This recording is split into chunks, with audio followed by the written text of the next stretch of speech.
Welcome back to the Geek of the Jewels.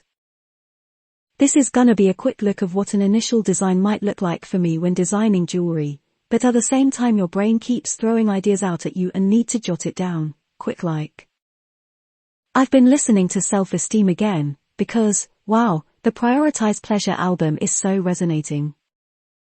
I had this thought, originally the other night, for this style made of hollow silver tube that's been shaped to form the words FUCK and OFF, but I thought it should be toned down a bit, maybe.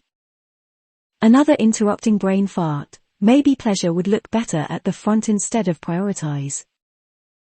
Then I thought about the movement's Self-Esteem aka Rebecca Taylor, no relation, though she is from the Steel City too, does on stage, and it dawned on me that I'm making it with the lass of claws in mind. So, some nice dangly tassels on each shoulder would swing around great and add an extra level to the piece. In my mind where everything works and is already figured out, this obviously works, but it needs more designing with reality in mind. Anyway, gonna give it a try at some point, so keep a lookout. Peace.